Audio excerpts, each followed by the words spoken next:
Avvalambor assalomu alaykum hammaga. Biz Respublika bolalar psixiatriya va tayanch harakat tizimi kasalliklar reabilitatsiya markazida shu Yaponiya mahsuloti, ya'ni koralloviy kalsiy bolalarda son boshqasi osteoxondropatiyasi tashxisi bilan davolanayotgan bolalarda shuni tajriba sifatida qo'llab ko'rdik. Natijalar yaxshi ko'rsatib berdi. Ya'ni bolalarda ilmiy tomondan vitamin D ga tekshiruv, kalsiyga qon tahlili 3 marta tekshiruv o'tkazildi, rentgenologik tekshiruv o'tkazildi. Bu kasalimiz Tojiboyeva Dilnura 2017-yil tug'ilgan. Bolada birinchi 4 oy oldin chap son boshqasi osteoxondropatiyasi fragmentatsiya tashxisi bo'lgan.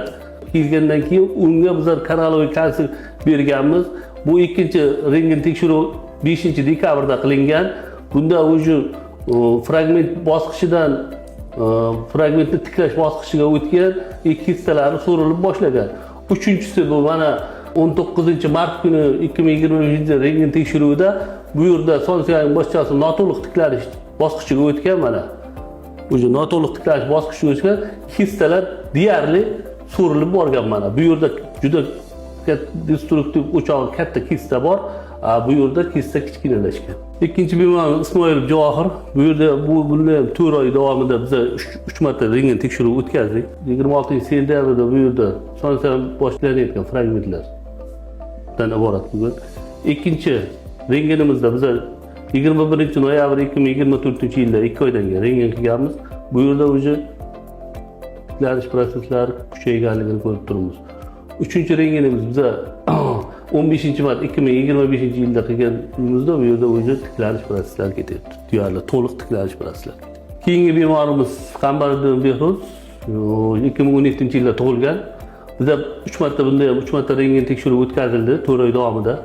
Xo'sh, 2024-yil 18-oktyabrda qilingan rentgen tekshiruvimizda bu yerda son suyak boshqasida fragmentlar, ya'ni nekrotik suyak fragmentlari mavjudligi ko'rinib turibdi.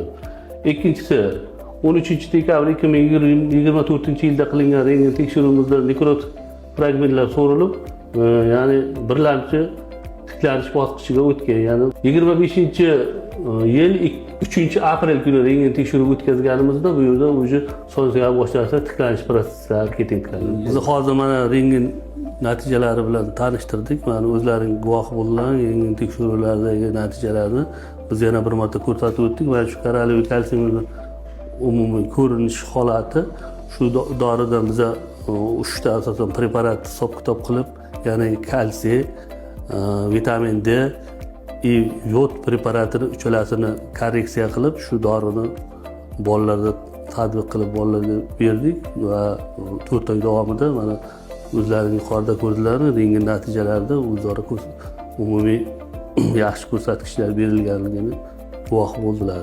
Koralloviy kalsiy haqiqatdan ham tabiiy toza mahsulot. Uni shu 3 ta preparat o'rniga berish u holatda tavsiya qilsa bo'ladi. Men o'zim shifokor sifatida bemalol bolalarga nojo'ya ta'sirlari yo'q tavsiya qilaman.